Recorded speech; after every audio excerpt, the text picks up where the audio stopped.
What's going on, guys? Day 3 on this sand job here, and it's a nice day today. A little bit cloudy, but a lot better than these past 2 days I've been here. Now you get a better view of Diamond Head, the city of Honolulu right there, and the ocean back there. Yeah, looks like the weather is getting better. But anyways, today's mission here on this job is to fill in all the gaps in the floor. And we already vacuumed the floor. So next step is to tap down any exposed nails that showed up after you did your initial sanding. So as you can see here, all in this area, this is where they laced in the wood. They have all these nails. That's it's crazy. But yeah, you just tap them down. And on this side here,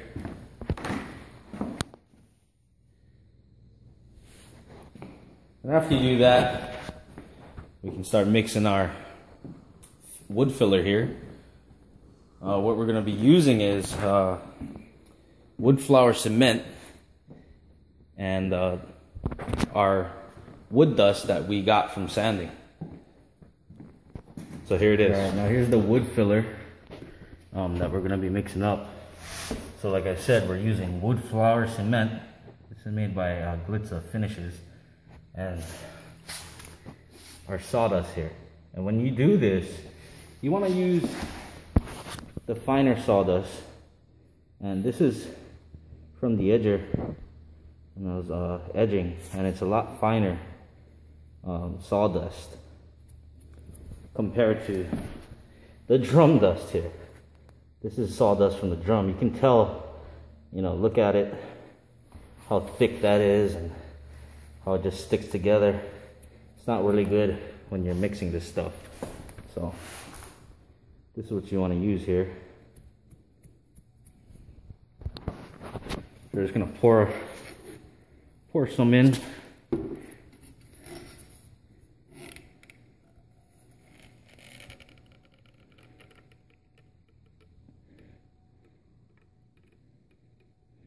I'll do a half a pail here. And now I have half a pail. I want to put about the same amount of dust, or just make it a good consistency. And it's not too liquidy.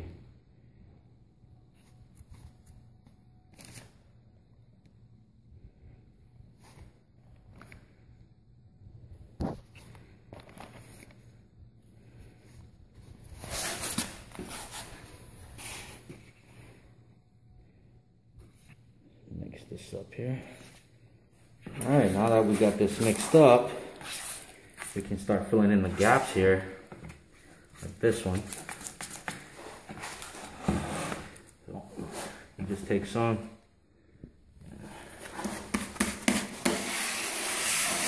really push it in there.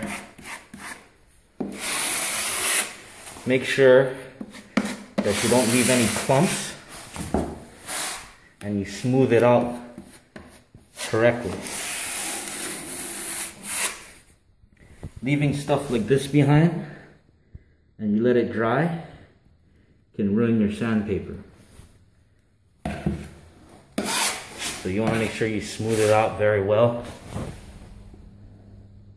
and also have a good consistency with this stuff, or else it's not going to work properly.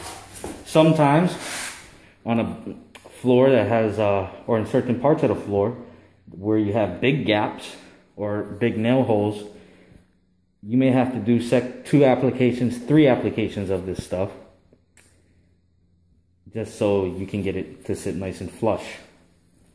But so after you do this, you want to let this sit I'll let it sit about 4 hours, or until it's completely dry. Sometimes 2 hours, depending on the day or how thick you made it, or you know, it just all depends. Sometimes it dries quick. If your gaps is thin like these, you know, this will probably take only a couple hours to dry. So you just let it dry completely and you go back and you sand over it. But yeah, so let's get going on the filling here. And also to let you know, there's two ways of applying this stuff to the floor. You can use this putty knife here and just go through whatever cracks you see. Or they also have a trowel, a flat trowel, which you can use, and you just spread it across the floor like this, as if you're grouting tile. Note, when you do use the trowel, you use way more product. Now, after you have done all your filler in the room, you know, you can go back and check if you have any clumps like this left on the floor. You just want to take your putty knife and scrape it right off, because you don't want that on the floor when you're sanding. Oh yeah. So this room right here, as you can see, there's a lot of gaps in it. And I could have used a trowel to fill this floor. But, you know, really it's not that bad. It took me about 10 minutes to do this room. Doing all this. So, and it also saves a lot of product, you know. Like I mentioned before, I probably would have used this whole can inside that room. But the other thing I want to note is when you're using this stuff, make sure that the place is well ventilated. You know, because it's the fumes from this is harmful, and you can get high. You know, I've worked with this stuff a lot, and you know, I've gotten dizzy, you know, a little lightheaded. So make sure that, you know, you can open the doors where you can, and just keep it well ventilated. So, all right, now we got all the floor filled here. We're gonna start sanding it off using 80 grit, and let's get to it.